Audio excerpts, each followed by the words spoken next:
Et puis nous allons faire un dernier point en direct avec Sabine Ringelheim, en direct du stade communal de Woluwe-Saint-Pierre. Sabine, nous connaissons maintenant les 3 premiers adversaires de la Belgique et c'est un tirage plutôt favorable. Et oui Marine, fin du suspense, vous l'entendez sans doute et vous le voyez derrière moi. Donc tout s'est passé finalement assez vite. On connaît effectivement les 3 pays que la Belgique affrontera. Il s'agit tout d'abord de l'Algérie, ensuite de la Corée du Sud et puis enfin de la Syrie.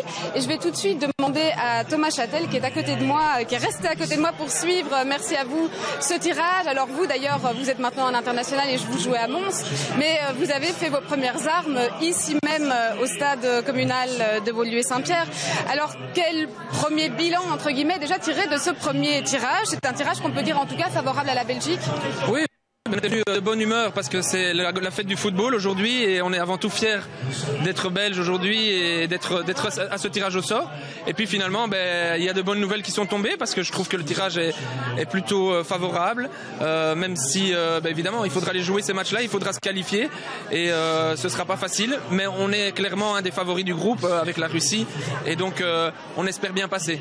Alors justement, vous citez la Russie, parce qu'on avait déjà parlé donc de la Corée et de l'Algérie qui étaient des pays plutôt faciles. C'est pas le cas de la Russie, évidemment. Non, évidemment, la Russie faisait partie du pot 4 qui était de toute façon un pays plus difficile à jouer.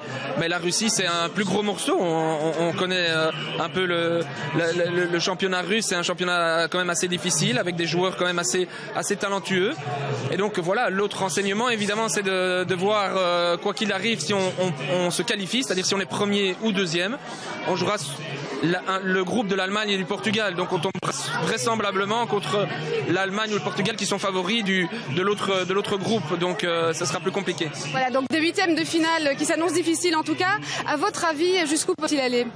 Ça, je l'ai dit, je pense que les Diables Rouges, ce serait bien qu'ils passent en tout cas les poules. Et puis après, vous savez, c'est du match après match, il faudra voir.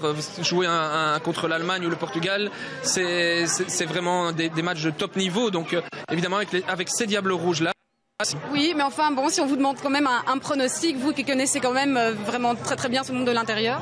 Moi, je vais vous dire, en étant très optimiste, quart de finale, c'est-à-dire battre le Portugal ou l'Allemagne, ce serait déjà magnifique. C'est déjà magnifique. Peut-être un dernier mot aussi sur les lieux où les Diables joueront, parce que ça aussi, évidemment, c'est un des enseignements de ce tirage.